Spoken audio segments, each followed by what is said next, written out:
Hello, I am Clever Sausage, aka the Couch Coomer, and this is the New Truth Presents the Real Truth series. In this video presentation, I'll bring what I deem to be proof of a source, a creator, that there is a creator, whether we call him, or we choose to call him God, Allah, Hashim, Yahweh, or if you're open-minded, an alien conglomeration or confederation who designed and created, i.e. made, produced, brought forth into existence, into being, all we see in nature, etc. I present to you the Aramaic New Testament, translated from the original Galilean Aramaic by Victor N. Alexander, a 15-year experienced Aramaic speaking translator filmmaker who translated into English from the original manuscripts. Okay, he bought from a priest of a certain church in the East the original manuscripts in Bible format. Okay, and also he translated from the original Assyrian Aramaic manuscripts, the Assyrian Aramaic or Asherit text, the old scribal tongue spoken and written by the Old Testament scribes and prophets, known by some as the Lashana Artika, or in the Assyrian, the Lishana Supriya. And also the New Testament from the original Syriac Eastern Peshitta manuscripts, translated by a Christian or Messianic Jew, Andrew Gabriel Roth, who translated from the original Syriac Peshitta, from the original Assyrian Apostolic Orthodox Catholic Church of the East in Urhai, Edessa, now modern Turkey, founded by the two original disciples of the Christ, Thomas and Thaddeus, who gave the original manuscripts to the chosen priests of that church that they founded, who then hid them from the Roman Catholic Church, who would have confiscated or burned them and put whoever possessed them to the sword or flame. They also hid them from the Mohammedans, or Islam, or Muslims, as we know them today, who were really only interested in possessing their land. They did hide their icons and crosses and that they venerate, because Islam detested those. They said that they were idolatry, but they still use similar icons in their mass today. Okay, this in turn preserved these ancient texts for over 2,000 years, according to former head patriarch of that church, originally in Urhai, Edessa, now modern Turkey, Isai Shimon, 1957. To this day, it has remained intact as given, never been tampered with or altered. These were the original manuscripts, as attested by, established as fact by three people: Isai Shimon, Victor N. Alexander, native-born Mesopotamian Aramaic speaker, translator, filmmaker, and Andrew Gabriel Roth, a Christian or Messianic Jew. Why am I doing this? Okay, here's the original,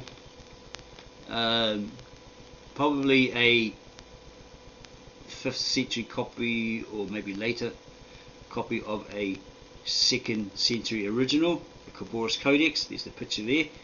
So it exists, the original manuscripts exist, right? Okay, in the form of this Khabouros Codex and others. Why am I doing this? Because certain people have tried to tell me that there are no original manuscripts in Aramaic, as everything was only written in Greek. That Jesus and the apostles spoke and only wrote it in Greek. Okay. Just written my notes. Okay.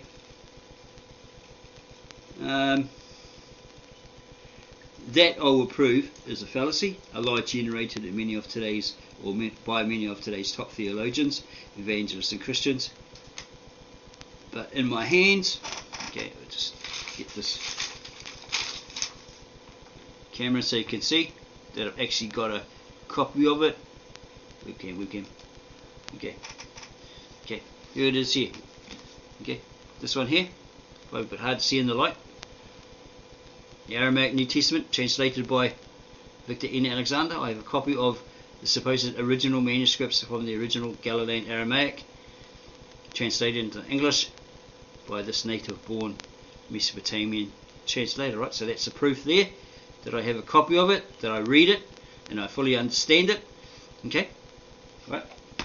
Unfortunately, I don't have a copy of his Old Testament because he his website's down, and apparently he's a sick old man in the hospital. He's on meds, so he might have cognitive problems or head problems, you know, getting senile because he's about 70 from those that medication that he's having to take regularly. Right, I have not yet bought this, the Aramaic English New Testament, but as I'll show you what's mainly in there in a moment. Okay, so now I need to continue proof, I guess. Okay, verification of these things. Alright, so we're going to go here. This is Victor N. Alexander, video on YouTube, and let's hear what he has to say.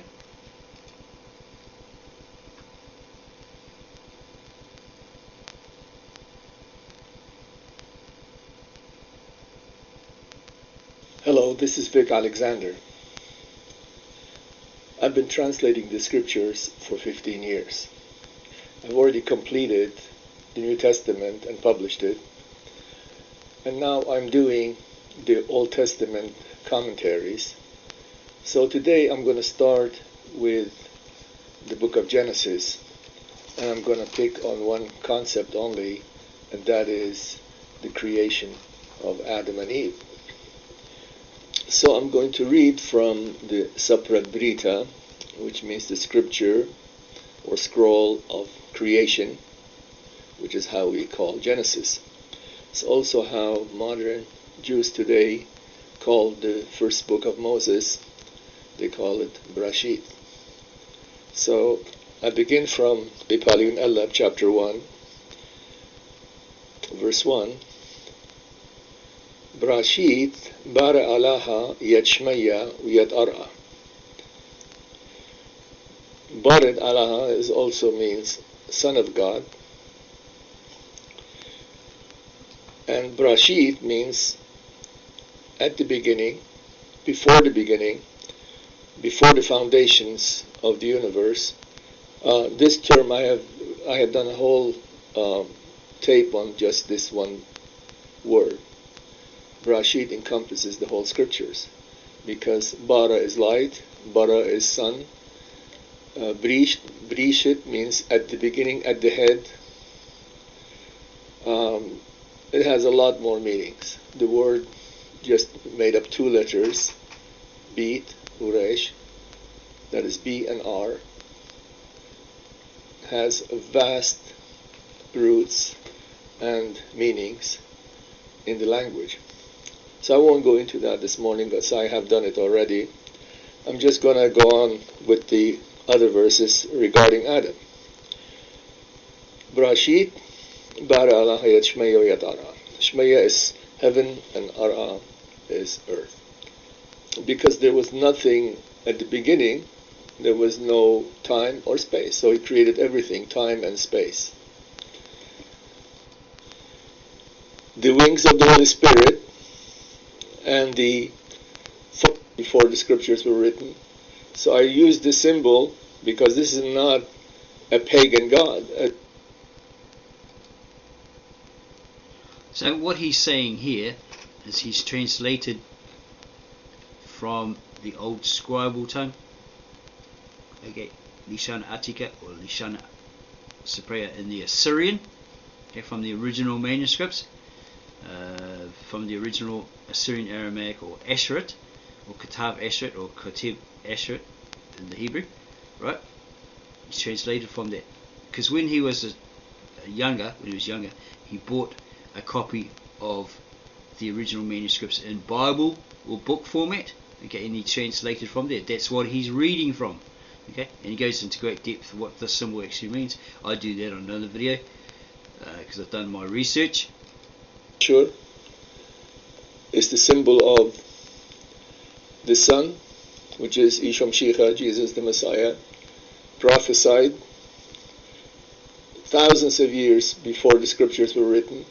So I use this symbol because this is not a pagan god, as some people seem to think. And I even saw a program on television that said that, something about Anunnaki coming from outer space and all this sort of thing. Yeah, okay. I go into that deeper in another video, playlist on another channel. Mauro Baglino, Italian man, well versed in the Hebrew and Greek. I'm not too sure about the Aramaic and the Latin, I guess. And he was commissioned to translate the ancient Masoretic texts into English, and he discovered another story deep below the stories that we're familiar with in the Old Testament and New Testament, etc. Old Testament, yeah, because he hasn't done the New Testament yet. Okay, and it had a hidden story underneath it. Okay, and he goes into great detail. Yeah, I have it on a playlist, as I was saying, on another channel. Okay, so to this person that said there's no such thing as an Aramaic originals, you don't have that, it's all written in Greek. He obviously hasn't done his homework. He hasn't done any personal research. He's just a troll. Okay, that's what I figured out. He was a troll trying to tell me that it's all written in Greek. Jesus spoke Greek. Originally it was all Greek. There you go. There's information there, right? Okay. You need a backup. Okay, here's this man here. Very nice man. I've been conversing with him, asking him questions. As you can see here, right? Many questions, right? See this nerd symbol, icon. So yeah, and he's a very nice man. He doesn't muck around. What's his name? Dr. DeFrancisco, and he speaks of Aramaic and idioms in the Bible. Okay, the original Aramaic. Okay. There are some questions down here I asked him. Okay. I asked him, this guy goes under the name of Bible Perspectives, what about the, oh here we go, he goes, the Tetragrammaton is only in Hebrew, Ma'Yah is the Aramaic translation for Yahweh, the Aramaic and the Peshitta for the, oh yeah, maybe we'll go a bit further. Okay, someone else here put, hello, I read the paper on the name Yahweh in the New Testament. From reading, I can tell you that many places where they put Lord, it should have been Lord. My question is the Tetragrammaton only Hebrew? Does it appear in Aramaic, or is it just translated in Maria? Okay, he puts his reply here. The Tetragrammaton is only in Hebrew. Maria is the Aramaic translation for Yahweh. The Aramaic and the Peshitta for the Tetragrammaton is Ma Yah, Lord Yah, because this is what it means. Ma means Lord or Master in the Aramaic and the Syriac. Okay, so I asked him, what about the Assyrian Aramaic, the Asheret, the Katav Asheret, and the Galilean Aramaic, right? And he goes on about how he put a note. Okay, he says yes. And my reply to me, yes, if you are referring to the Aramaic Syriac used in the Gospels, it is closely related to Galilean because of the assimilation by Assyrians in northern Israel and the captivity of Israel into Assyria. No, if you are referring to modern Assyrian Neo-Aramaic. Yeah, because I was talking to a Assyrian man. Okay, I don't know if I'll find it on here. It might be on my other channel. I was talking to a native-born Assyrian who was telling me about the Assyrian history. Okay. And why Assyrians hate their history. He doesn't speak English too good, but it's way down here somewhere, I think. Way down here somewhere. Here we go. in regards to Victor N. Alexander. I asked him questions, has he ever looked at his material, and he says, Clever Sausage, I have seen his videos, he's telling the truth, but that channel that I sent you, Sargon Desho, name meaning Sargon, father of Jesus, is just a name. You know so much.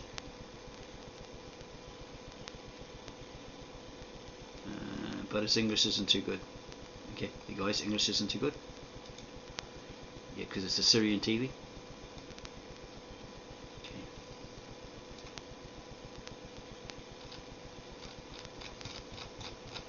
Okay.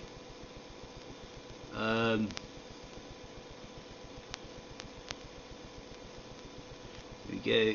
Long live Asher, Assyria, bro. I'm really trying to find an Assyrian guy who speaks English and talks about our history, but as I told you, my own people hates their own history, right? Clever Sausage here, this guy and these people in the videos are Syrian Jewish, aka those Hebrews that we took from Israel at the time, ancient times. We didn't leave Asher until Arabs kicked them out. Okay, some more here. I've never met a Jew who speaks our language since they've left for Syria. They stopped using it here, using it like there are some Jewish who speak it in Israel, but it's very rare. We natives don't. Blah blah blah. Whatever you see.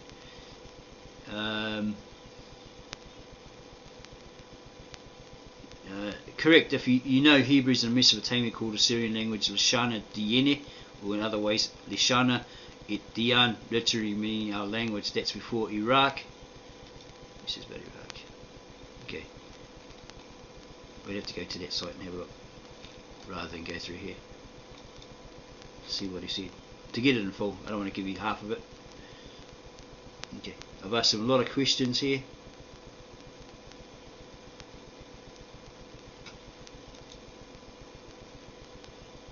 Okay. There's somebody fighting him over the Chaldeans, and something down here. He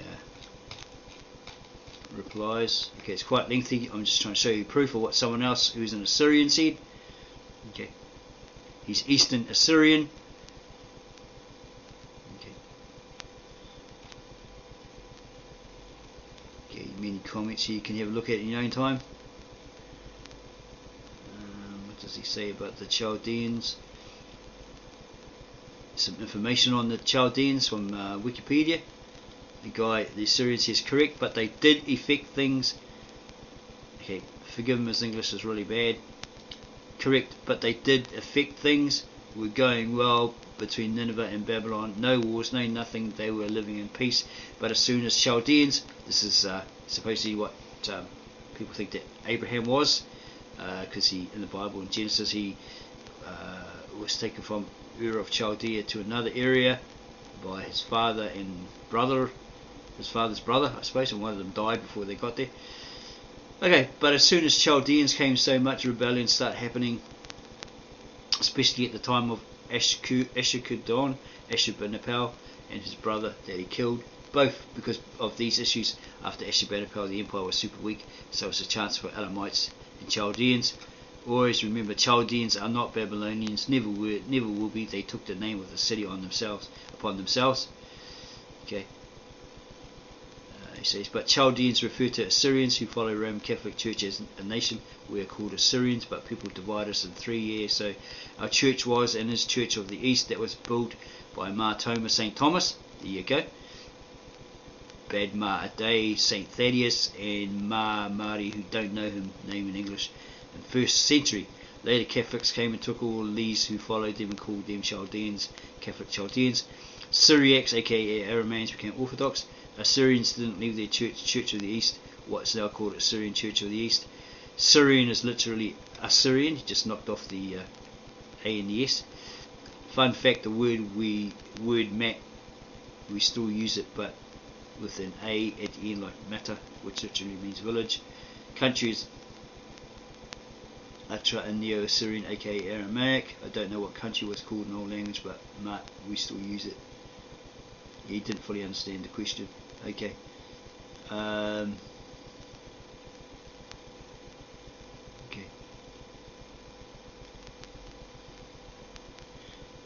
And he says, look, I personally don't believe Chaldeans had a place to call home, meaning a land that they didn't have, that they just lived in a small area.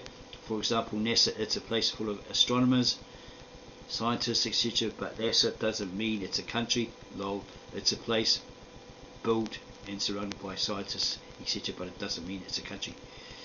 And he goes on about the Chaldeans, that when they came in there, they he's asking, look at the Syrian Chaldeans, who are they? We are Ashurai, and that's super smart, but I'm no way powerful, broke, blah blah blah blah blah, and all the history on them. Chaldeans claims it's a Chaldean language, Syriacs aka Aramaics claim it's their language, and Syrians claim it's their language, and actually it was never called Aramaic. Yeah, I got that from another Assyrian I came across. He said there was no Assyrian Aramaic, just Assyrian. Okay, he gives me a bit of a praise here. You have no idea how much Romans and Latins changed from our history. I'm so amazed of how much you know about us. Everything you say is right. Believe me, my own people don't even fucking know. Pardon my French. These things, but a guy from Maryland, New Zealand, must have looked at my profile, knows these things. How embarrassing that it is for my own people who don't know the history nor they love it. Because of non-natives made us killers, bad people who didn't believe in God and do bad stuff. They still say Assyrian Empire was very ruthless, but they won't explain and tell the full story. That's why some of my own people hate themselves, because of our haters. The world hates us, mate. Some of them love our work, but they don't love us, and we are nothing like past. Okay. Their language is very tough. I have no idea, but suggest you study with an actual native speaker, and you need to choose what Assyrian you want to learn, biblical or normal, because they don't sound like. If you learn biblical, native speakers will be impressed, but they won't be able to fully understand you. Okay, and goes on like that. Very interesting stuff. Lots and lots of. Maybe he realised what nationality I am because of this comment. I told him I spoke with an Assyrian lady. She was shocked that I knew a lot about the Assyrian. But I really need to hear someone reading the Assyrian Bible, because I think, by the sounds of this guy, that's the original source, not the Hebrews, not the Jews. They've taken it, they've adopted it, adopted it and adapted it. Changed names, dates, times, places, all that sort of stuff. And I did I think a video on the chronology is wrong by David Roll. So yeah, that throws it out. So yeah, that's why people think the Pharaoh of the Exodus, or the king of Exodus in Egypt at the time, was Ramses II, when it's like 10 centuries ahead. It's not accurate, because archaeologists went to these finds, these digs with a Bible, and they tried to compare it with the Bible, using the Bible, and got it all wrong. Okay, so that's a bit of proof there that what I'm saying is actually right. Okay, according to Assyrians in the Assyrian history. Okay, and then you have the Aramaic scriptures translated by Andrew Gabriel Roth. Again, it goes on about the website. This website features the Holy Aramaic Scriptures as preserved in the ancient Eastern Aramaic text of the New Testament, in such manuscripts as the Ionan Codex, Koboros 1199 Horton Codex, and the Mangana 148 Codex, for you to read and study, giving a literal as possible a rendering of the holy biblical text in a fresh, accurate, and literal English transliteration. There's the Syriac. Okay, there's a blessing there, I guess. And here is some evidence. This is how I'll explain how you establish a fact in a minute. With reference to the originality of the Peshitta text, as the Patriarch and head of the Holy Apostolic and Catholic Church of the East, we wish to state that the Church of the East received the Scriptures. Okay, make a mental note of this. They received the Scriptures from the hands of the blessed apostles themselves in the Aramaic original, the language spoken by our Lord Jesus Christ himself, and that the Peshitta is the text of the Church of the East, which has come down from the biblical times without any change or revision. Okay, Ma Israel Shamun, by Grace Catholicos, Patriarch of the East, April 5, 1957, assassinated in around about 1975. I have no idea why. Okay, these are all the books there. Okay, and this is from Andrew Gabriel Roth, the translator of it and owner of this website. The Aramaic text used to translate here at the Aramaic scriptures is from Eastern Aramaic manuscripts, such as the Khabouris manuscript pictured above. Okay, there it is there. Okay, so that's an original manuscript. So that's verification that it came from an original manuscript. Okay, go do your research on it. Okay, there's probably one that was found, discovered, right, and splashed all over the news pages, by the media. Okay, pictured above, it is being a handwritten Eastern Aramaic New Testament, which is said to have been inscribed in the ancient city of Nineveh, and which is thought to have taken place sometime between 900 to 1000 AD, and said to have been officially certified by a bishop of the Holy Apostolic Catholic Church of the East as being a faithful copy of a much older Eastern Aramaic New Testament manuscript, likely scribed during the mid-5th century, which in turn likely was itself a faithful copy of the original Aramaic New Testament scriptures, which was personally handed to the Church of the East by the apostles themselves in the ancient city of Edessa in the 1st century. The Khabouris Codex manuscript you can read and study here on this website, the AramaicsCrypts.com, is thus most likely only a 3rd generational copy of the word of Allah, God, in the Aramaic language, which was given to the Church of the East from the very apostles of Meshicha, the Messiah, in the language in which Eshu, it's in Syriac, Yeshua in Hebrew, or Ishor in Assyrian, Y-S-H-O, Ishor, and his disciples spoke, wrote, and proclaimed the hopeful message of God's redemption of mankind. The earliest such manuscripts witness we have some knowledge of for the Aramaic New Testament is from as early as the year 78 AD, which is spoken about in J.S. Take note of this, mental note of this. J.S. Asmani's famous Bibliotheca, where it states at Edessa it was a written gospel, ancient but still legible. In other words, it was still readable. Not a single iota was erased, and it could more easily be read than many modern books, but by reason of its great age the first 10 leaves had been lost. At the end was the following subscription: this sacred book was finished on Wednesday the 18th day of the first month, Conun, December, in the year 389 of the Greeks, i.e. 78 AD, by the hand of the apostle Achaeus, a fellow labourer of Marmaris and a disciple of the apostle Maradaeus, who we entreat to pray for us. The manuscripts is said to have been seen in Baghdad near the river Tigris on an ancient Church of the East altar. A number of Eastern Peshitta manuscripts have been examined, and it goes on some more. Okay, these were all carefully compared when a scribal mistake in one of the manuscripts was made, while making certain that all the original Eastern readings were present in this English translation, as preserved by the Holy Apostolic Catholic Church of the East since the time of the Apostles.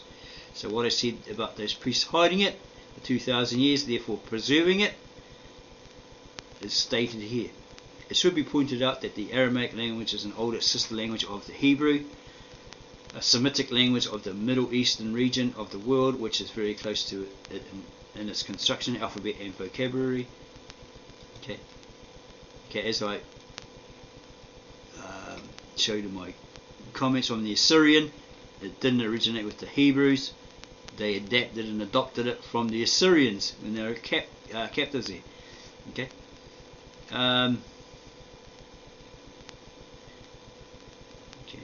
Got some more stuff he's going on about.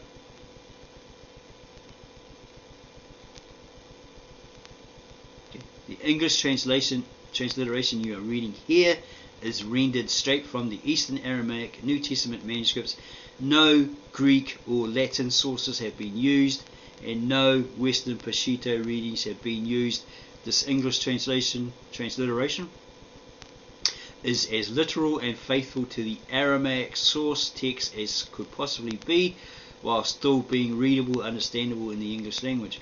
Some Aramaic idioms are retained, while others which are not very understandable in English, or which might alter the clear meaning of the text, are rendered in a dynamic equivalent translation which gives the sense. Okay. Okay, he's also looked at many other Aramaic English translations. Okay, he started doing it in 2010. Okay, it's under copyright. And have an audio. Looking for someone to translate it into the Syriac for them, possibly a fluent Syriac speaker. Okay, so there you have one testimony, right, from the head of that church in 1957. Keep note of that. And then you have Andrew Gabriel Roth, the owner of this website and the translator of the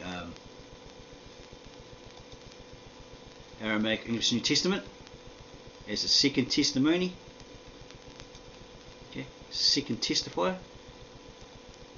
Okay, and then you have native born Aramaic, Mesopotamian Aramaic speaking translator Victor Alexander as the third testifier.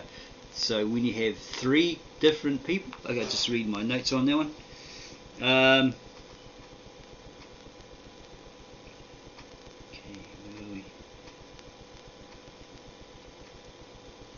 Okay, I read that the head patriarch Esai Shimon testifies to its authenticity.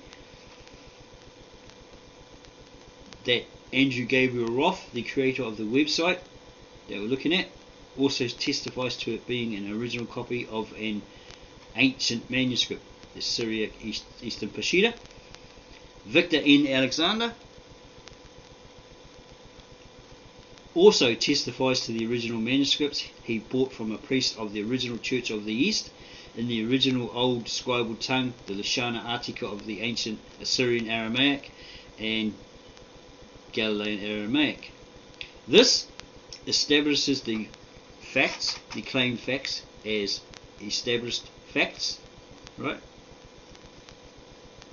How does one establish facts as fact? Where three people who have not ever met in one place to share information yet all agree, so have never compared that information and then exchanged ideas and been swayed by one or another to accept their perspective, opinion, views as the correct, to forget their own and take on board theirs. You know, you can't have three Romans in one place at one time that have met each other and they could become influenced and swayed by one. You can't have the three of them from the same area meeting in one place and discussing it, right? Because they may become influenced and swayed by one who dominates the conversation. So it's better to have three people from different places or eras whose information synchronizes, so all are in agreement about something without being swayed or convinced by one denominator. Okay, hopefully you understand that. Okay, so where's this here? What is this? Okay, okay, just some notes on. Someone says, oh, but there's no God, you've got no proof. Okay, where's your proof? Because that's the kind of questions I get thrown at me. So I reply with this. 1. An intelligent design requires an intelligent designer, whether you call him God, Allah, Hashem, etc. As many people have suggested me, why would we need an intelligent designer? Is there really a need for one? I put here, for something to become something, it has to come from a source. It has to have had an origin. For something to come out of nothing and become something, it has to have come from a source in order to be considered, quote, something, unquote. It can't come by chance, pure luck, or wishful thinking. In this case, okay. Others have tried to suggest to me or others, that they have no proof. There's no proof. Okay. Does a chair just appear from nowhere? By luck? Pure chance? Natural selection? Or wishful thinking? No. If one believed in logic and common sense, and believed in reality, okay, they would know. If they were steeped in reality, they would know. As a fact, someone had to first have a thought, then turn that thought into an idea, or allow that thought to become an idea, right? And then draw up a plan, a blueprint, a design of that chair in order to bring forth that chair into being, existence. For this is what biblical scripture in Genesis, the book of Genesis, means when it stated God created the heavens and the earth. Created, made, produced, brought forth into being or existence. Okay. Go online and check the definition of created, and that's what it should say: made, produced, brought into being or existence, somewhere along that line. Okay. Or if you believe in an alien conglomeration, that they made everything, they designed and created and brought forth everything we see in nature, everything into existence, into being. Okay.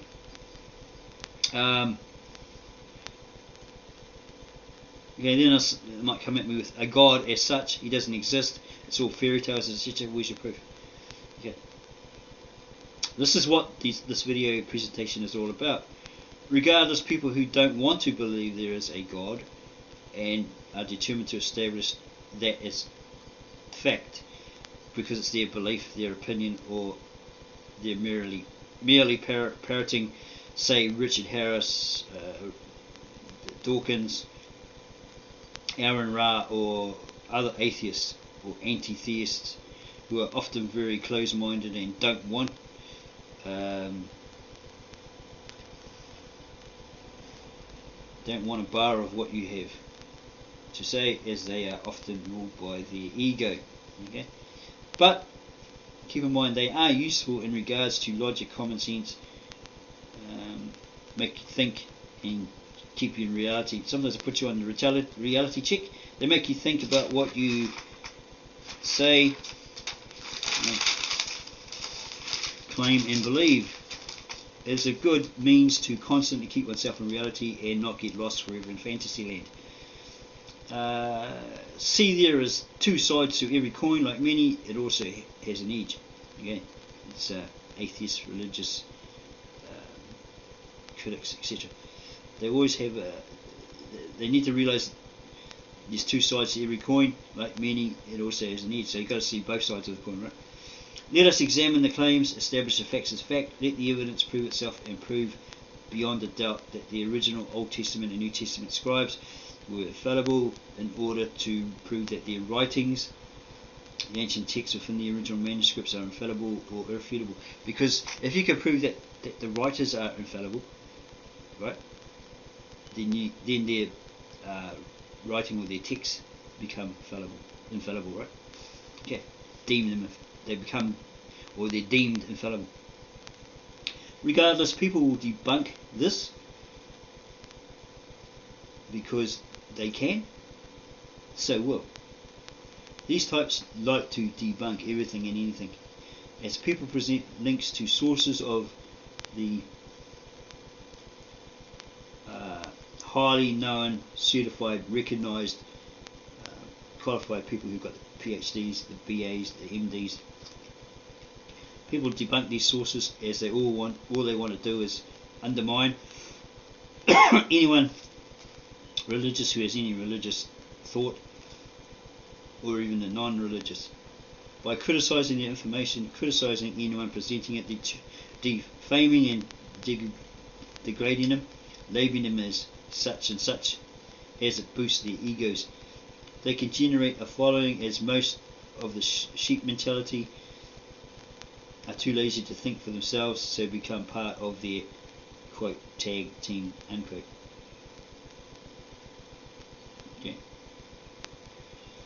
Okay, I showed you Victor N. Alexander's story of Adam and Eve and his translation of the old Bereshit or Genesis. Unfortunately, his website www.va.com has been down for 2 years or more. He may have been hospitalised because his medication may have affected him cognitive wise. So I have to recall all that I've read on that or his website. So trust me, when I recall what I do, it's not of my own. I'm not making it up. It's his words, not mine. Okay. Okay. I'm going to read you something from. Let's go back. Where's my thing here? Where are we? Webcam. Okay, so you can see. We're going to be reading from the Aramaic New Testament. Okay. Of what Victor Alexander here says in the translator's notes in regards to his Bible versions that you get today, that are worldwide, free, cheap, whatever. Okay, he says here in the translation note, page 3 of the Aramaic New Testament, the Disciples' New Testament is a translation of the ancient Aramaic New Testament scripture of. Okay, read that again. The Disciples' New Testament is a translation of the ancient Aramaic New Testament scriptures of the ancient Church of the East directly into English. The ancient Church of the East began in Jerusalem at the time of the disciples and apostles of Yeshua Meshicha, or Jesus the Christ. The ancient Aramaic scriptures were compiled into one book in the middle of the 4th century AD by the scribes of the ancient Church of the East in the city of Urhai, later called Edessa. Urhai was in Asia Minor, today's Turkey. It had the first university in the world where the scriptures, the sciences, medicine, mathematics, history and literature were taught. Okay, you got to go do your own personal research because there's a bit of an argument over that. Like he may say that, then these ancient Kemet followers, Egyptian followers on YouTube that say, oh no, Egypt was, and then someone else might say no. Yeah. So you have to go do your own personal research and verify that, establish that as a fact. Okay, the footnotes. Well, I jumped. Okay. The idiomatic wording of the majority of the passages is in the text of the translation, and the literal wordings are given in the footnotes. Sometimes the literal wording is left in the text. At such times, the footnote indicates that the literal wording is retained, and the footnote gives the equivalent of the English language idiom in words. When there are no equivalent words in the English language for a word or phrase, the implied words are included in brackets. When there are extra words in the ancient Aramaic text that will sound redundant in English, the additional word or words are included in parentheses. This way, none of the words in the original scriptures are left out. Okay. It always has footnotes which appear at the bottom of each chapter as lit.ar.id. This stands for literal Aramaic idiom. When it comes to names of people, there's only one name that sounds the same both in English and the Aramaic language, and that name is Adam. All the other names in the Aramaic language sound different in English. Therefore, I have chosen, or Victor Alexander has chosen, to retain 3 names in the original. The first is the name of Yeshua, or Ishua. Yeshua, or Ishua, is called Jesus in English. I, Victor N. Alexander, feel that the name of Yeshua should be pronounced correctly. The second is the name of Allah. Allah is called God in English. There is no such word in the Aramaic Hebrew language, and it's not the same God as Islam's Allah. Okay, it's a subtle difference. We'll get into that later. The third is the name of the Messiah, from Meshicha in Aramaic. Messiah is called Christ in English. Meshicha means the anointed. Messiah is an acceptable rendition of this word, while Christ comes from the Greek word for oil, and therefore the anointed in Greek.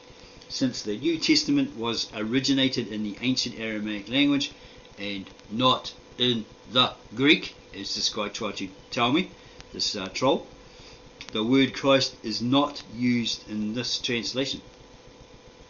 Ancient Aramaic is the Western designation for the language that emerged out of Nineveh. That's where supposedly Jonah went, right, and warned them of their forthcoming disaster, that they should repent and turn to God. Capital of Ashur, that's the Syrian name for God, Ashur. Okay, around 800 BC. This language is simply known by the Church of the East of today as Lishana Atika, ancient tongue. It was the first alphabetical language invented by the Assyrian people. The Assyrians, when Jonah went to Nineveh, they were Assyrians. The people were Assyrians. Nineveh, it was in Assyria. Okay. There is a monument in the British Museum which has this language etched into it and marked as belonging to the period of 800 BC. The modern scholars of Judaism refer to this language today as Assyrian. Joshua, or Jesus the Christ, preached and read the scriptures in this language. So these clowns that are telling me he read from the Greek scriptures, wrong. Yeah, I should put that Chuck Norris picture up, Here we go, see if we can find it. Chuck Norris, wait a minute here. See if we can find it, just move this over a bit. Jeez, move. Okay.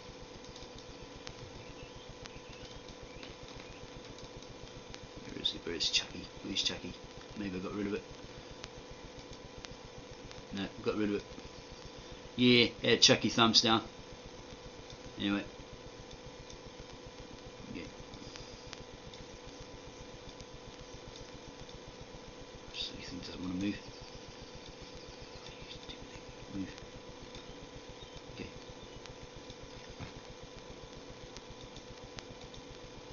Okay. Where are we? Ancient Aramaic is the Western designation for the language that emerged out of Nineveh, capital of Asher, around 800 BC. This language is simply known by the Church of the East of today as Lishana Atika. Well, the Assyrian guy said Lishana Saprea.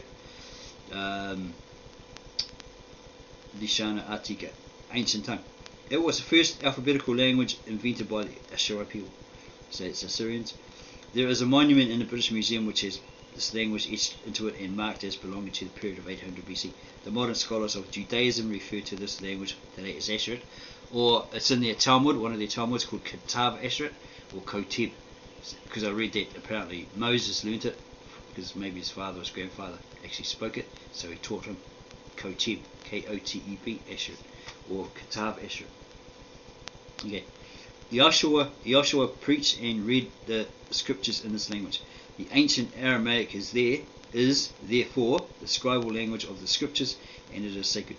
It is still being used in the liturgy of many Eastern churches today, including the Church of the East of the Aturai and the Orthodox Church of the Sorai in India.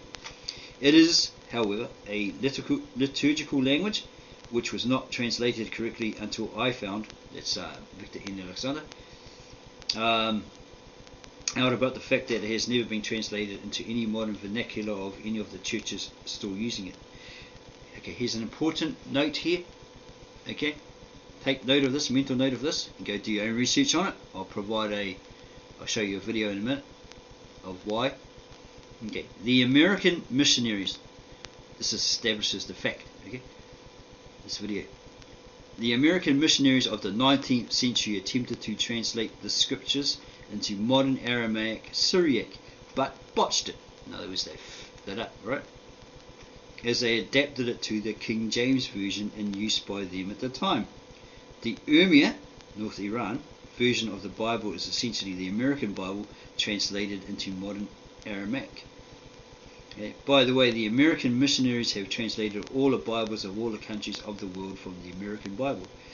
That is why all the Bibles thus translated contain the same errors in translation and pseudo-Christian doctrines that have caused so much misery in the world for 2,000 years. Okay? Because they've translated it. Okay? And it contains the same errors in translation and pseudo-Christians, right? It's a pretend to be. It's not, it's like a false, right? Christian doctrines that have caused so much misery in the world for 200 years. That's why you got this, when people come at me with, oh God, he's the beastie man, he's like horrible and nasty, why would you believe in a God like that, that dashed babies against rocks and killed masses of people, all that sort of stuff, because it's a pseudo-Christian doctrines. See, that's what so you can't come at me anymore with that rubbish, because there it is there. It's pseudo, and I'll prove it to you. Okay? Christian doctrines that have caused so much misery in the world for 200 years. The earlier plagiarized versions of the Bible were the Greek original. Plagiarized, okay? Someone's taken it and claimed it as their own. They've rewritten it, right? To suit their ideals, their agenda, their motives, whatever, right? The earlier plagiarized versions of the Bible were the Greek original and the Latin Vulgate, and I'll show you why in a minute. These versions were translated by Martin Luther, William Tyndale, and other Protestant translators over the last 5 centuries from the Greek Septuagint. You can go into the history of that as well. And the Greek original, the Greek New Testament translation from the Aramaic. These were then further translated by the American translators. Take note of that one. Until we have the situation today. Okay, I'll show this will be pointed out in this video I'm going to show you. With all these versions of the Bible and thousands of denominations, each with their own individual interpretations. Okay, thousands of denominations, sects, organized religions, cults, each with their own individual interpretations. They read it and twist it, add their own bias, the flavour, all that sort of stuff to suit their agenda, right? Okay, to push their particular belief. Okay, they're really propagandists. Okay, the Disciples' New Testament is then the only accurate and non-prejudicial translation of the original New Testament scriptures by a native Aramaic speaking translator. Okay, so what this guy Victor N. Alexander has said as well, guy here, if you ever read his website, which I doubt many have, he was going to translate from the Syriac and use a Bible, modern Bible, as a reference, but he decided against it. Okay, against using the Bible as a reference, but he did start translating from the original Syriac into English, right? But then apparently this priest passes, I just finished whatever, right? I mentioned this on the video. He says, why did you translate from the Syriac? And he says, well, and he says, why? Because originally it wasn't Syriac. The Syriac is wrong. Why'd you do that when it was originally from the Assyrian Aramaic or Asher? So he goes, oh my gosh, I have to do it all over again, blah blah blah. And he was a bit worried that he never finished his work, his mission to translate both the old and the new from these original manuscripts, these original languages into English, right? Okay, so on the back of this book here as well, it says, this book here, Aramaic New Testament, it says, Yahushua Mashiach, Jesus the Messiah, spoke in the Galilean dialect of Asherit. Not in the Greek, not in the Chinese or the African, he spoke in the Galilean dialect of Asherit. Okay? He might have known Hebrew. I'm not saying he didn't know Greek. Being the Christ, he probably knew everything, right? If that's the case. The language spoken at Nineveh at the time of Jonah the prophet, the Asherit, because they were Assyrians, commonly known as ancient Aramaic. This is the language in which the disciples and the apostles, the 12 apostles, preached the gospel, and the scribes recorded the scriptures. The New Testament has been preserved in the sacred scribal language since the apostolic age. That's what I showed you here, right? What Andrew Gabriel Roth was saying and what Marsh Humon was saying up here, right? The Church of the East received the scriptures from the hands of the blessed apostles themselves in the Aramaic original, the language spoken by Lord Jesus Christ, blah blah blah, which has come down from the biblical times without any change or revision. That's what it says there. Not clever sausages words. It's there, right there. You can see it up there. Look. Okay, it's there. Okay. The whole Bible was originated in this language. This translation is made from the original Aramaic text directly into English, bypassing the errors of the Greek original, the Latin Vulgate, and all the other Western translations made from them. This is an effort to rekindle the apostolic faith in the name of Yahushua Mashiach, Jesus the Messiah, throughout the world. Victor Alexander, translator, right? So now I'm going to show you something, right? Okay, we're going to, oops, we are going to go